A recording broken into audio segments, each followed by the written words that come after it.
All right.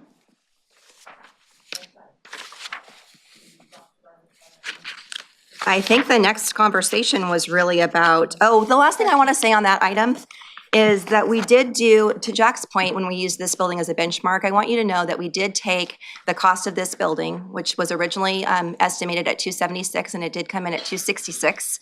And so we took the 266 number and we inflated it to today's dollars. And when you compare the expansion costs to those costs, if we don't use any contingency, it's 1.2%. If we used all the contingency, it'd be 14%.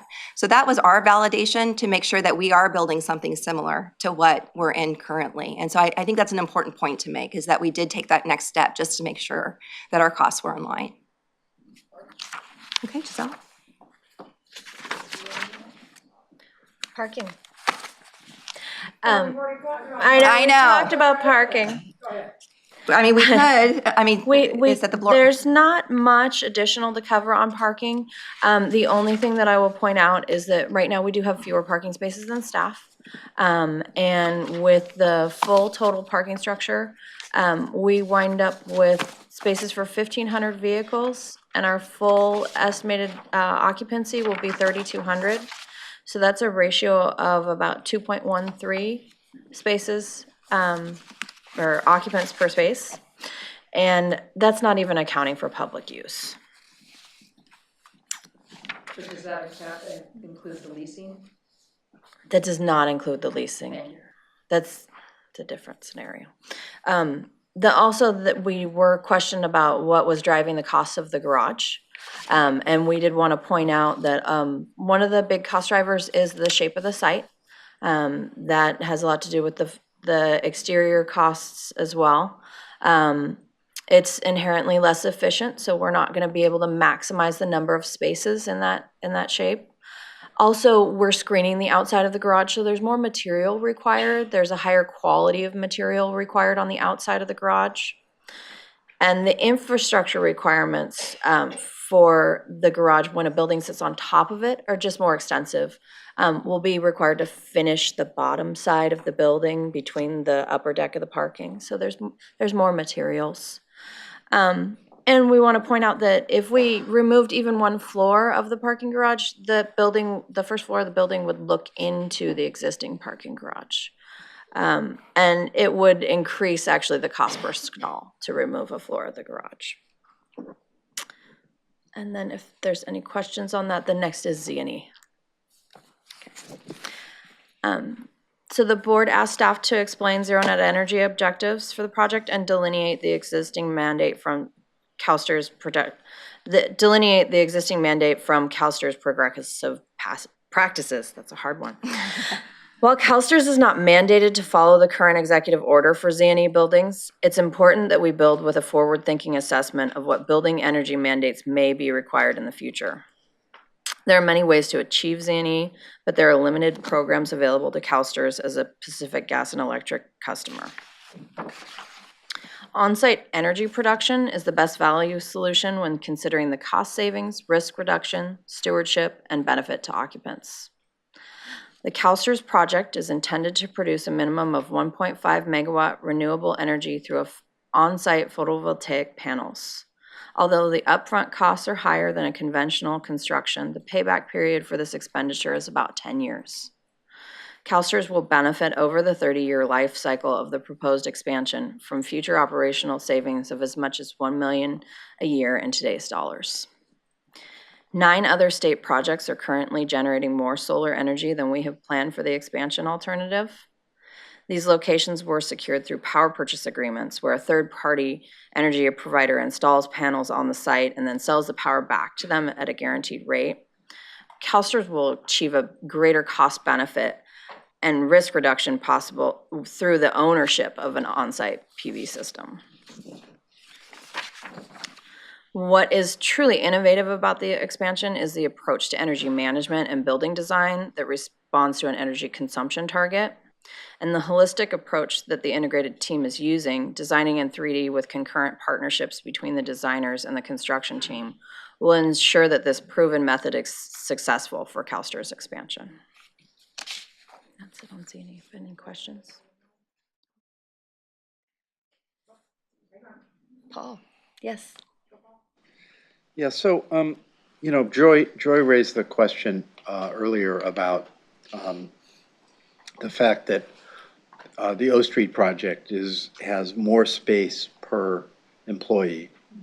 But if you look at it, the cost, the construction cost, the project costs per employee at the two buildings, our proposed building and theirs, O Street, is about the same, meaning that our cost per square foot is higher than theirs, and we've seen a delineation of some of the reasons for that, and Karen Finn's memo addresses questions about that. And just as an aside, I thought that her memo was very helpful, and I have enormous respect for her. I've worked with Karen for many, many years, so that was very helpful input, I thought, into this discussion. Paul, can you do me a favor? Just for our audience who does not know who Karen Finn is, can you Oh, I'm sorry, reference her? she's the program budget manager at the Department of Finance in charge of capital projects, and so she drafted a memo Thank you. that was shared with the board about the project.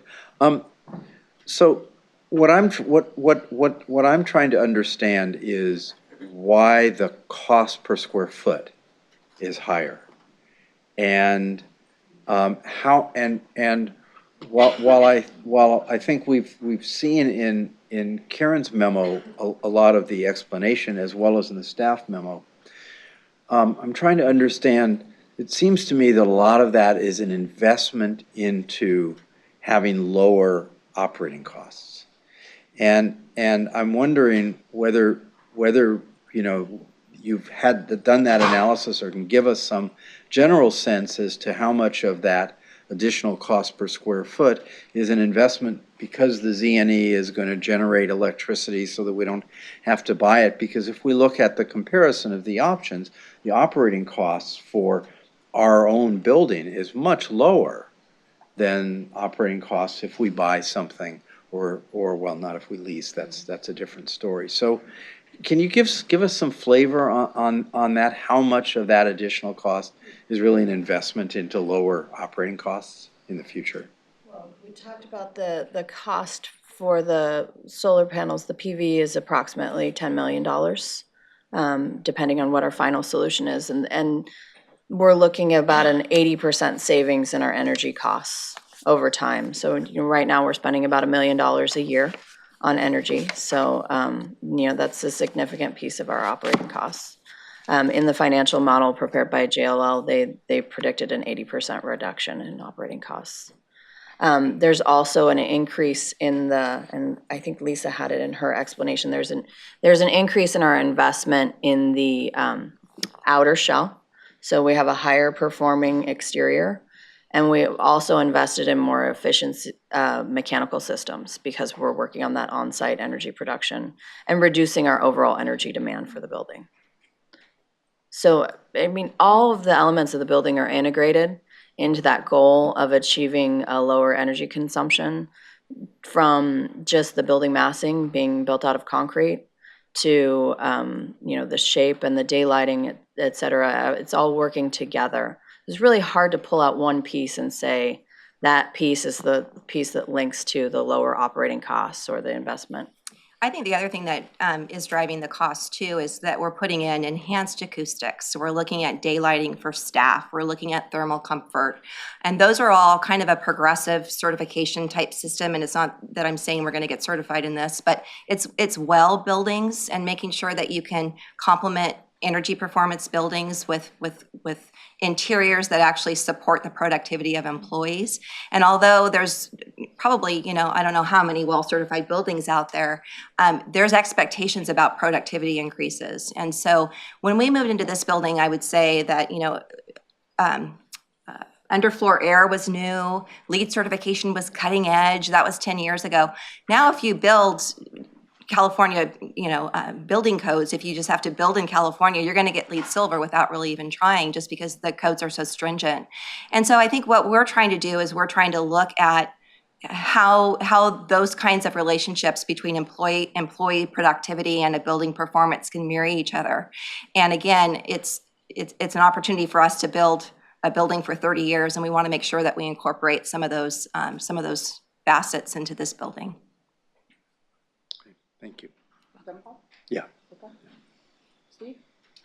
And this is just a follow-up to what Paul was asking about, because the other approach to take is to do life cycle costing, and I'm not sure if we use that approach to compare the two sites, because one of the things that you mentioned that caught my attention in terms of life cycle costing was this idea that if you're continually rolling new tenants through the facility, there are costs incurred to accommodate those new tenants. So again, I don't know whether life cycle costing could capture that or whether you did that, so that's really my question. We did include the cost of turnover tenants in our financial model that JLL built for us. So that was a consideration through the long-term NPV analysis. But is it in comparison to what's being done at O Street or not? Or we don't know what they're No, we didn't projecting? compare O Street. Okay, all right, thank you. No.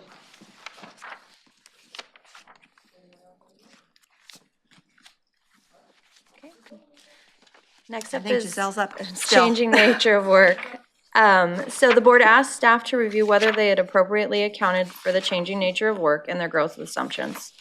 And studies show that the future workforce requires a flexible and agile workspace. This change in workplace standards shifts the same amount of building square footage from mostly high partition cubicles and enclosed offices to low partition workstations and an increase in collaboration spaces.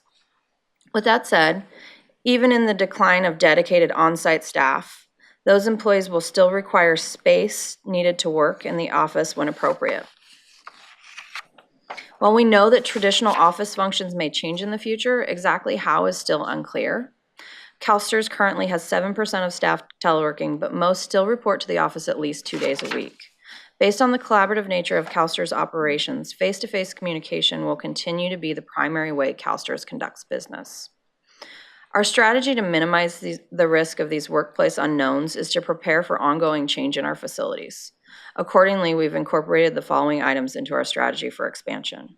Assumed a growth rate reduction over time, reduced the amount of space dedicated to individual desks, and included a raised floor system that has supported a successful reduction in remodel costs for the Phase 1 building over its 10-year life.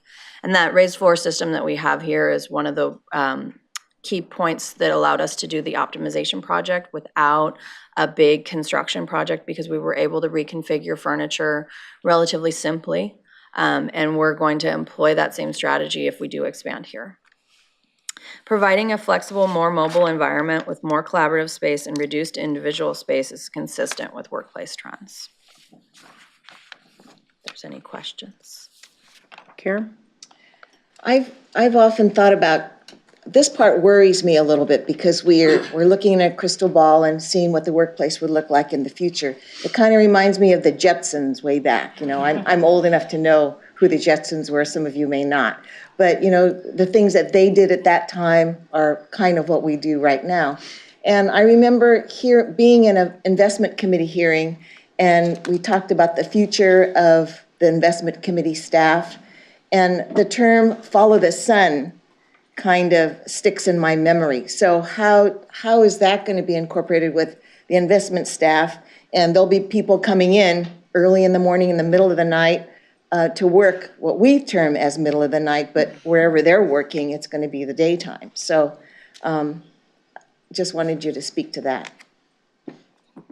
As far as the quality of space for the investment staff that'll be here at different periods of the Not day? everyone's going to work 24 hours, right? Right. And so there might be different shifts. So was that incorporated, or was that thought in mind in having that space for those staff? One of the opportunities in this new facility is to do a more occupant-sensitive building. So lighting will respond to occupants, thermal controls will respond to occupants. We have more controllability, so we won't have to run the whole building for for a small group of people. Also, a lot of the wellness strategies incorporate daylighting for those people. So, thinking about providing ambient lighting that's more stimulating at times of day when they need to be stimulated will happen, as well as reflecting the seasons in the space, more access to daylight. I'm not sure, does that answer your question, Karen, or what? I'm thinking more of, I guess we call it workstations. Workstations? Like doubling up on Right. people working at the Oh. same workstation. Will they double up like we do sometimes in schools where people are on different tracks and they have to have their things on a little cart and move it from one place to another, There you is know? a potential for that in the future. Right now, we don't have those kind of shifts. So typically we have, people come early in the day and then they work through maybe 2 p.m. And then there's a group of people that come later, but there's not a complete break in there. But there is opportunity for things like desk share in the future if we get to the point that we have that kind of mobile staff. So the important part is that we have the flexibility to change over time. Right, and respond. 6x6 areas Right, can be right, modified. right. to- Okay, thank you. So, when you were talking about the raised flooring in this building and how easy that was for us to manipulate for our densification and stuff, I would imagine that that would also make this building really attractive to tenants because tenant improvements will be much cheaper than if they were in a building that would be less. So that's a good selling point if we were to move forward with the expansion and then lease the floors in this building, correct? Yes, that's very true. Thank you. Anybody else? Okay, I'm gonna bring it home here. So the other question that was asked of us is, we talked about cost to delay. So we do wanna just share with you just a couple of last thoughts about short-term risks around cost to delay. And really, the first one is momentum. If the expansion is ultimately the decision the board wants to make, delaying the opportunity to begin to get our project in the construction pipeline is a risk that we don't really want to take. There's a lot of development going on right now, and our team is at a point where they want to start getting out there with the trades and sharing our project and starting to get some initial bids from them. And so delaying it any further will cause some risk around that. And then finally, the team. If we get to a point where the project has gone as far as it can without approval, they're gonna get to a point where, construction docs are done, and the next thing for us to do is to go out and build it, and if we don't have that permission to do so, then they're gonna go off to different projects. So, I think those are just two things that I wanna close with, is that, based on your opening, Dana, about, it's really good to make a decision. I think those are two really good reasons why we wanna make a decision now. Thank you, Lisa, and your team too. You put in a tremendous amount of work and I appreciate it. I know I'm not the only one that gets emotional about it. What I'd like to do now is we do have 2 requests to speak. Before I open it up for debate amongst the board, I'd like to hear from those speakers. If there's anyone else in the audience that would like to speak to the issue, find your way to a microphone. Doug, Peter, whoever gets there first. Peter. Hey, Peter. My name's Peter Morris. I teach physics at Santa Monica College, and I'm the president of the Santa Monica College Faculty Association, which represents over 1,300 full-time and part-time faculty members. In a separate capacity, I'm also the chair of the retirement committee of FAC, the Faculty Association of California Community Colleges. That's the statewide professional membership association that advocates solely for all California Community College faculty. One important role that's played by faculty leadership is to educate our colleagues about issues that could affect them. So I've been keeping Santa Monica College faculty up to date regarding your long-term facility needs and plans. We've been impressed by the serious and thorough study and discussion you've had on this topic, and we agree with your staff and consultants' recommendation that expansion on this site, beginning as quickly as possible, is clearly the best choice for CalSTRS and its members. Thank you. Thank you, Peter. Doug? Hi, I'm Doug Orr. I teach economics at City College of San Francisco. I'm the chair of the California Federation of Teachers Retirement Policy Committee. And given the discussion that has gone on here, my comments seem kind of low level. I mean, the level of discussion has been really intense here. But the California Federation of Teachers has looked at all of the analysis that has been done by staff and have decided to wholeheartedly support the idea of building a new building on this site, so agreeing with Peter in terms of that. And there were a couple reasons why that haven't been discussed here that led to that decision. It's been pointed out that each time you bring a new in-house manager in to manage things internally instead of externally, you save $1.2 million on average per manager. And as people on the board know, the CFT has been really worried about external fees for a long time now. And saving that $1.2 million per manager seems like a really good idea.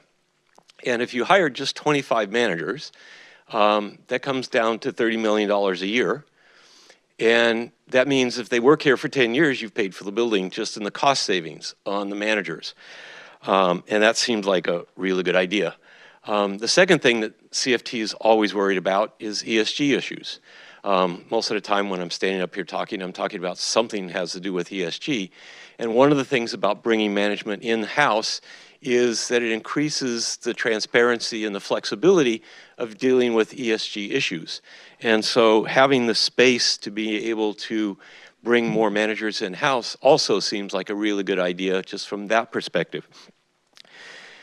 A third issue is that as opposed to leasing, if you build a new building, you're going to now have a green building, which is going to be a very valuable asset to the portfolio, whereas if you lease for any period of time, at the end of that period of time, you have no asset. You've just been paying somebody else for that. So for all those reasons, we think that having the building is a good idea. But something else we've raised in the past is the issue of optics. And I'm running out of time, so I won't say that much about optics, except that I know that staff has already started putting together some FAQs that are going to address the optics issues, and the CFT has already made some recommendations on that. And we look forward to continuing to work with staff to improve those FAQs, and so that we can, along with what Peter is saying, educate our members as to why we think the building is a good idea. Thank you.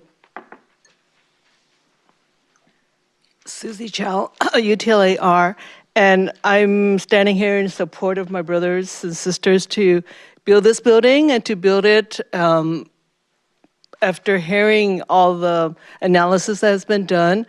I think it's a really good, not me, Loretta told me to support this, okay? I mean, but because she has been attending a lot of these meetings, so she knows the facts, and she has just talked about how great West Sacramento is. It's a city that's bound to grow. We're moving right along the times with it. So she has given me some background, but after hearing the discussion today about the cost and everything like that, I'm speaking for Loretta and UTLAR, so we are solely supporting this, okay? Loretta, she didn't give me a lot of facts, but that's just like support it. I said, okay, thank you. She might be on a cruise in the middle of the ocean somewhere, but she's definitely channeling through you. Thank you. Oh, a river cruise. Now I'm even more jealous. Already, are there? Denise? Denise.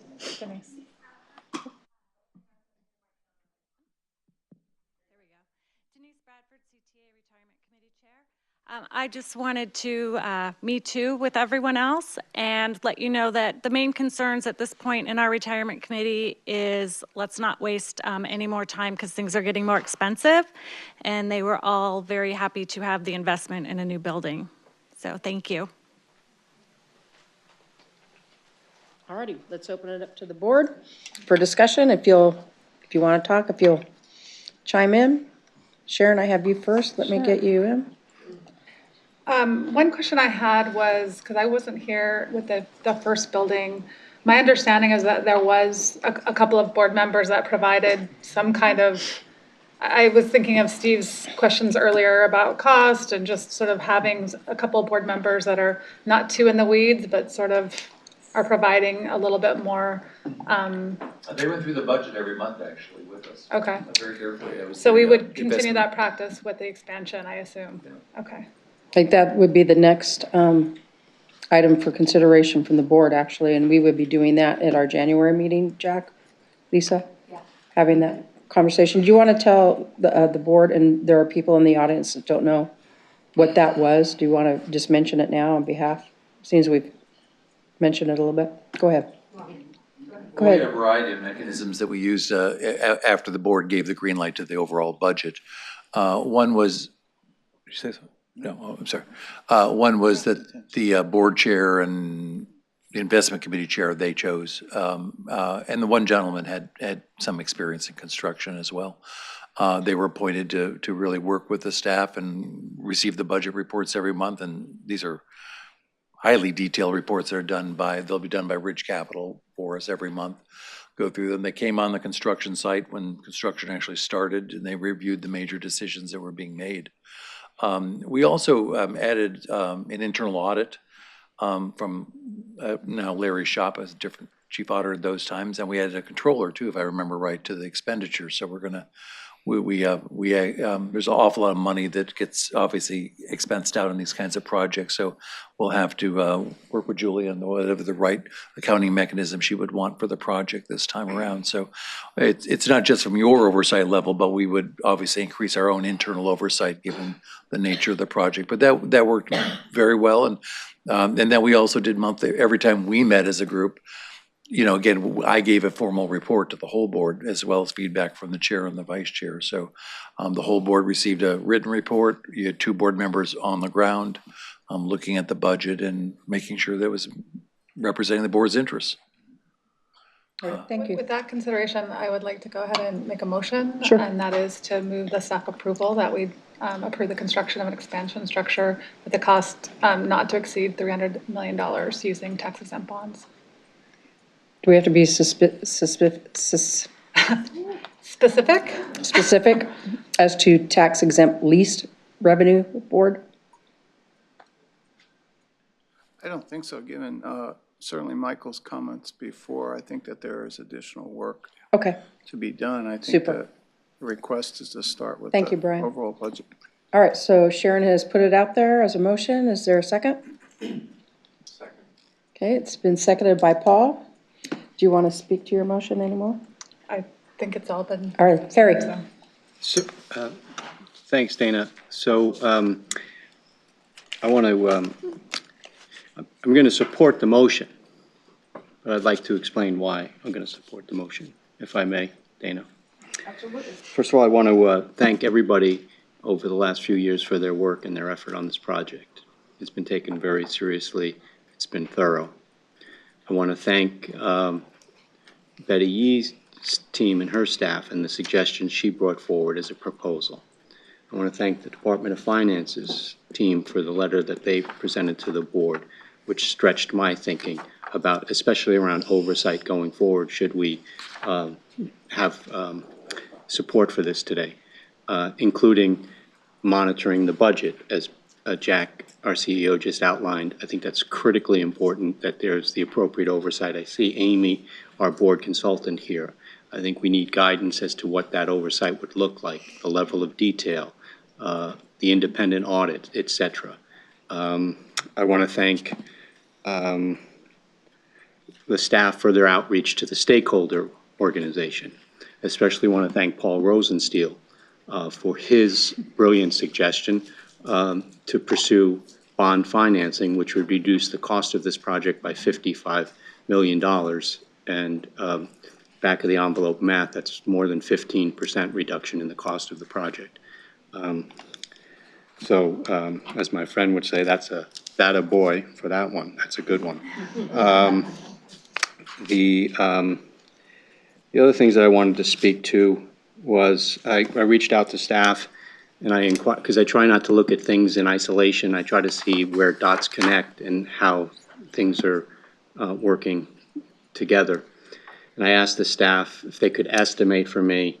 A few years ago, there was a direction at the investment committee level to bring more assets in-house. And we've done that. I think the number is about $18 billion that were previously externally managed are now managed internally. Staff estimated for me that that's approximately a $40 million a year savings to this organization. Yesterday, we heard from private equity, and to use their terms and our consultant's term, they view, Makita believes that there's quote-unquote low-hanging fruit in the private equity space that could save upwards of $500 million in fees that we're paying external managers currently, that by hiring a few more people, bringing them in-house, doing more of what they're already doing, we can save over $500 million per year in what we're paying to external managers. I believe strongly in controlling that which we can, and we have control over this. I think culture is extremely important, and there's a risk to disrupting the culture. And that, to me, is a significant risk that I don't think we should take, given the economics that we have. We can minimize that risk. One could connect the dots. We've hired more investment staff. We want to bring more. We probably will be hiring more. I think there's an allocation of potentially up to 50 investment staff that we can bring in. We want to be able to be nimble and a 21st century workforce and environment for people in a very competitive world where we're limited in what we can pay people. Where they work makes a difference. I think we potentially could have a place that people really want to come work for. They're committed to a mission, they're committed to public service. Money's not the only thing that's motivating them. They want to be in an environment that's healthy, that's modern, and we can control that. One doesn't have to be really the sharpest knife in the drawer to think about who could be working in that future building and how we can still be one organization, but with some real important, everyone's important, but there could be we know what that can look like. So I think there are compelling reasons to move forward. I think the cost of delay is probably too great for me. And I also think Dana, Madam Chair, was correct. Don't let perfect be the enemy of the good.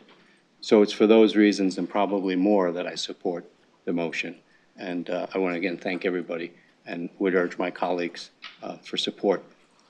And at some future date, I think we could put an exclamation point on the oversight. I think the flexibility around transportation, all of the things that have been already discussed and more will be this board's and futures board's responsibility. The decision will be made, then it will be the execution and implementation. But from our perspective, what will the oversight look like? So it doesn't go off the rails, that it's on time, on budget, and what we envision it to be. Thank you. You're welcome. Thank you. So I seconded the motion, but I'd like a little clarification on it because I'm not exactly sure what it is we're approving. What is the 300 million? We've already spent some of that, correct? Right? So it's not 8 of it. So it's another 292 to spend. It's not including financing costs. So that's left out. It's just hard design and construction costs. We're doing a design build approach, so we're working with the contractor and the designer at the same time. So it's basically the cost that they would spend 292 from today. So if we just be clear that that's and the furnishings, right, and the furnishings. You got it, and the furnishings. And that it's all in. It's all in. But it doesn't include like Michael's numbers had some capitalized interest and financing costs. It's not including that. That's over and above. Okay. I want to be clear on that. Right. And then we're going to get back then a report to the board, obviously, when we do know what the price is, right? We're going to get a guaranteed maximum price contract, and you're promising us it's going to be under 292. The building would have to be redesigned. That's what we're committing to. Right. Well, it's going to be lower than that because we've got a hefty contingency in that. And the contingency. And yeah, it's going to have to be lower than that. But I mean, the process of working together with the designer and the contractor at the same time is to sort of not really need the contingency. I mean, it's because there shouldn't be surprises after the contract is signed. But okay, so that's the specifics of of what we're really. Then it's even less than we all talked about. Okay. Yeah. Okay, I just wanted to make it clear what's in the 300 and what's not in the 300, and, okay, great. And we will be coming back to you, I think, from a leasing perspective or a bond perspective, there's gonna be some, information that needs to come back to the board. Yes, the financing process will take about 3 to 4 months to execute. We wouldn't imagine we would actually produce an offering document to the market or price the bonds until we have the GMP in hand. So we're looking probably third quarter of next year, is it how it sounds? Yeah, it's about August that I think we're gonna be back with a GMP for you, so. So towards the end of that process, we would have to come back to the board to approve the financing documents, the offering statement, et cetera.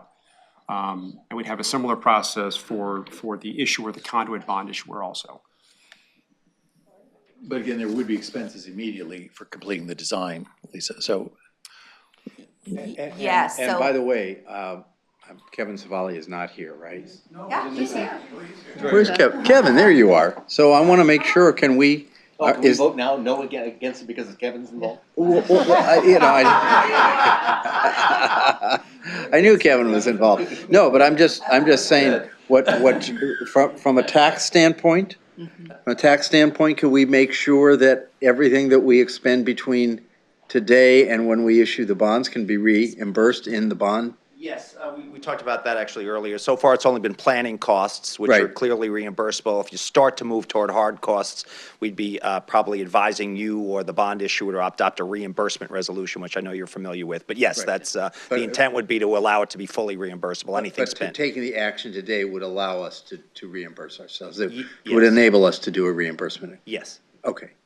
Sorry for the technical aside, but. Go out and get a beer. All right, anything else, Bob? No, that's it. Betty? Thanks, Dana. First, I want to just thank the staff for your indulgence of all of our inquiries, and I really appreciate the layout of all of the options, and I think it's certainly gotten us to a point of a clear path in terms of what the best option is. And I was just going to ask the question about the tax implications of what's already been spent as well. But I wanted to just follow up, Jack, on your point. So I view this project as being on par with the board's oversight of the Pension Solutions project. And so if you could maybe just kind of flesh out what some of that oversight would look like, both internal and external, and just kind of bring that back to us so we have some expectation of what we need to pay attention to. Okay. It'll be clear. All right. And I will show you the kinds of reports we'll get from Ridge Capital, so you can kind of see the detail and budget and everything. Sure. Okay. Absolutely. I mean, not everyone on the board knows. I mean, obviously, we've done this together successfully, this building, but this building was built to the day, on time, to the day, and under budget. Now, I hope to promise that again, but it has a lot of oversight to it, and I'll provide that to you at January. Terrific. Thank you. Well, just to follow up on that, so the same staff that was back then is still here now? Well, Okay, the important people, okay. I was the business lead on this project. All right. We've got a couple of people in the. And then we have Michelle, huh? Oh, and Mike DeRay. But I think the important people, I think make sure that everyone knows Michelle and Dave that are Yeah. back here. Do you introduce them? Michelle, can you stand up? So Michelle Azevedo with Ridge Capital, she was with Panattoni Development at the time we built this building. And then Dave Higgins. Dave Higgins was the H in HMH, one of the H's. And he actually was the one that constructed this building, his company, and now he works for Ridge Capital. So Yeah. they have familiarity with our culture and our expectations and. Yeah, I want to emphasize Dave's role to you, because Dave was the guy that wore the hard hat every single day for every month, and he knows every brick in this building. But now to have him in the oversight role of the construction and puts us in a very strong position. I couldn't be more pleased to have Dave join the team on this side of it now, on our side of doing the oversight. So I think it'll be a much better project with you as part of it on this side. And if you can indulge me for just one more minute. Giselle Geiger is our facility planning division manager, and she's got 3 people that have been working very, very closely with her, and I want to introduce them. So we have Madeline O'Connell. She's our sustainability guru. Candace Alarcon. She's our administrative support. We make sure all of our meetings get documented. And Monica Workman, is she still here? Hey, Monica. Monica is one of our space planners. Not only are they part of this planning for the future, but they've been instrumental in the optimization effort that we've been undergoing for the last couple of years. And then I've got other people in the audience that are from facilities operations. I just want them to stand because they're the people that are supporting this group for doing this good work. So anybody from facility operations, please stand up.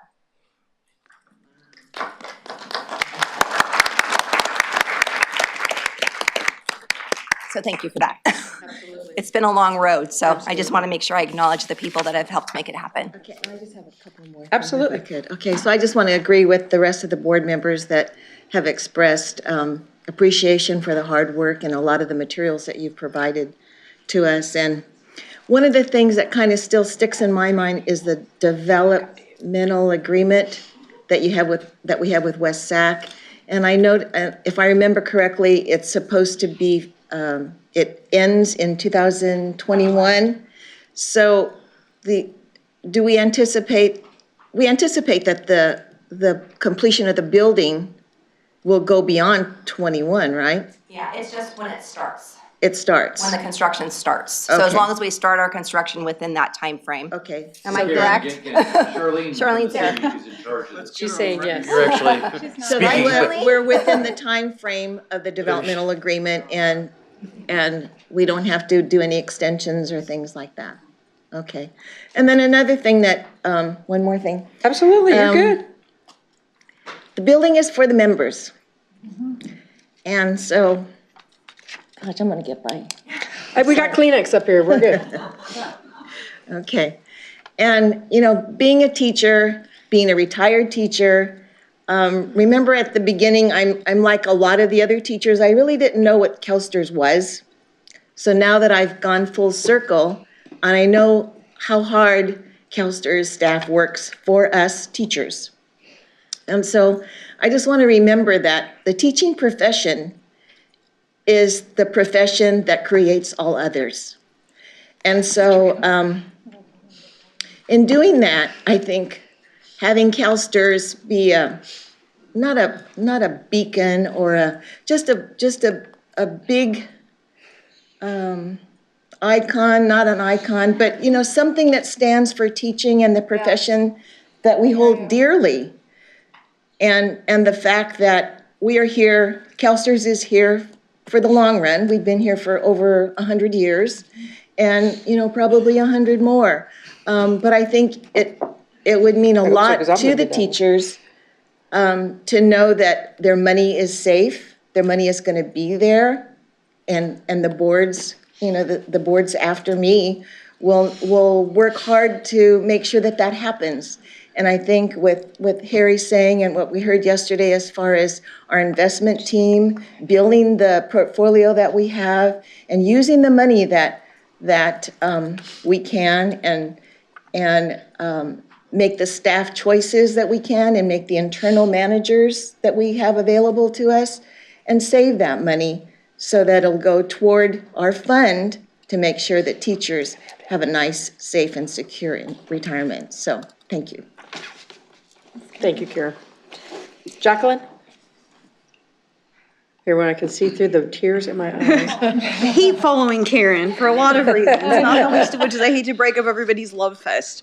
I really appreciate the discussion, both in tone and level of detail that we've had today on this item. I really credit, you know, I know the staff has been working hard, but I really credit the board for a lot of this also, specifically for pushing for the thorough evaluation of all information and the welcoming and consideration of all information. I think that's pushed this project a lot and pushed everyone's thinking and gotten people to a really practical kind of good, I mean, I don't know, I'm guessing. That's kind of what I'm sensing here.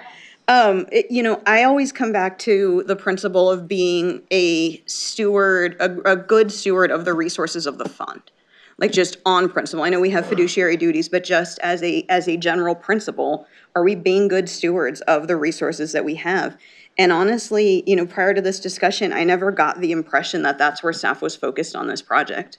And that was hard, and that made me really skeptical of the project. So I did a lot of my own digging and really deployed kind of every resource that I had available to try and get to the bottom of that and get to, is this a good decision? Is this a good financial decision for the fund? And so, you know, considering the totality of that analysis, like I feel okay about this. I feel good about where we're going with it, but I feel like I didn't get there by what was being presented to me as a board member as you know, an acceptable level of information. I feel like we really had to push as a board, and that's hard. Like that's hard for me as a board member to feel like this was going to sail through and people thought that they could kind of just present a rosy scenario without really digging in. And I feel like staff really heard from the board on this and went back and got every answer that everybody had and engaged with every partner that was appropriate. And I wish a lot of it had happened sooner. So I'm happy to hear about the level of oversight going forward. Everything that Jack proposed, I think makes sense, and having the context of what was done after the last building, when, you know, the level of oversight and sort of a board, I don't think we called it a subcommittee, but you had board members involved, and all of that. And I'm glad to hear so many board members really pushing for that, because I think that that is important going forward. And I think that this is the role of the board, not to get into the weeds of the project, but to make sure that we are asking every question that we have, and feeling like at the end of the day, we're being good stewards of the resources that belong to our teachers. So that's all I wanted to say. Thank you, Jacqueline. And it's hard coming in the middle of something. And I think, you know, that's a lesson for us too, to make sure that when people get onboarded next year, if we have some outstanding program or project going on, pension solution, we're just gonna have to, when we do the onboarding, it's so overwhelming already that we really take some extra time and really delve down into some of those projects that we have outstanding, so people don't feel like that. Absolutely. Nora? So I think to Jacqueline's point, I wasn't sure where I was heading on this project. It wasn't until Paul proposed the bond in that I think that it made a big difference for me in terms of what it meant. Because you have to remember, I am sitting here as a school board representative, and our schools are impacted by our pensions and our budgets. And so for me, it was really, I was on the fence, and I wasn't sure where I was going to go. But I wanted to say thank you to the staff for really being very thorough, and on the phone and in person, sharing information and letting me ask a lot of questions about things that I there was a lot of things I really needed to better understand. But I supported I will support the motion, but I also want to make sure we are going back and sharing, if it passes, right, that we are sharing with our administrators and our school boards across the state what is actually happening and what this means. So the bond and the fees that we're going to be saving long-term is what really is making me say yes to this. And so I want to make sure that our school board representatives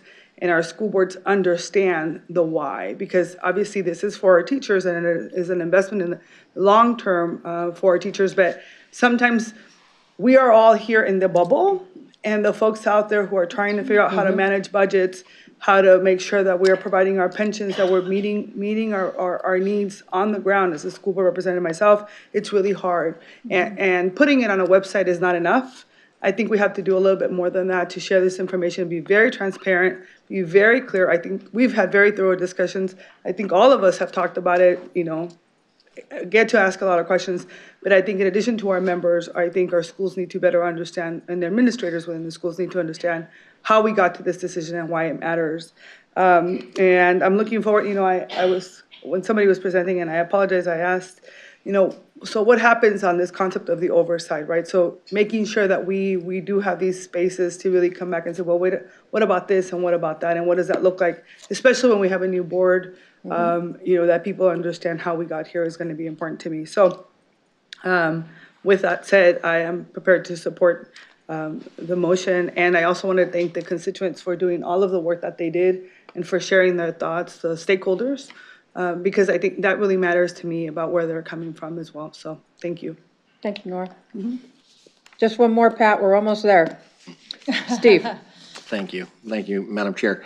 A wise person once said that everything's already been said, just not by everyone. So let me see if I can just add a little bit. On behalf of Treasurer John Chung, I think we're very pleased to support the project that's being proposed, but I do think it's worth just discussing the context of both that decision and where we've come. A couple of years ago, when I think this was first presented, I think we joined with Controller Yee and others to share our concerns about not only whether we had all the options in front of us, but also just the optics.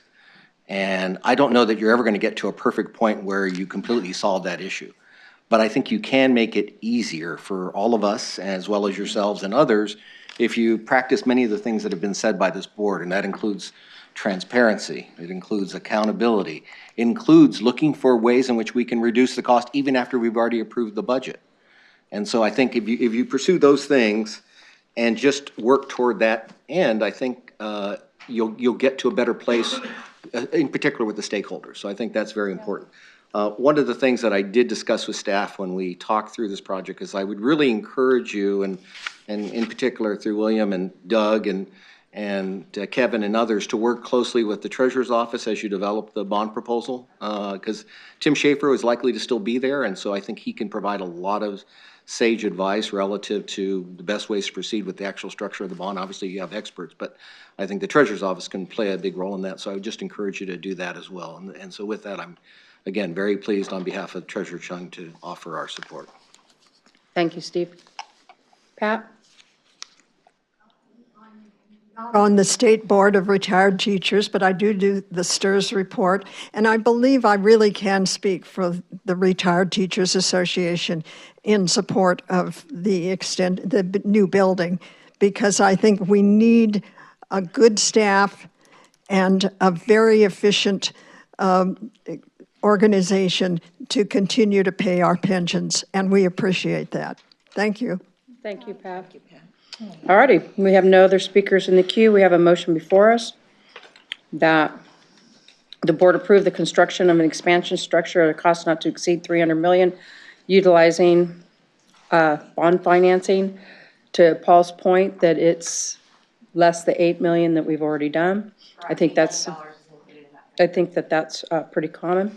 I'll put the question before you. All in favor, say aye. Aye. All opposed, nay. Abstentions? The motion passes, and the motion passes unanimously. Thank you very much. We're going to take a 10-minute break, and we'll be back.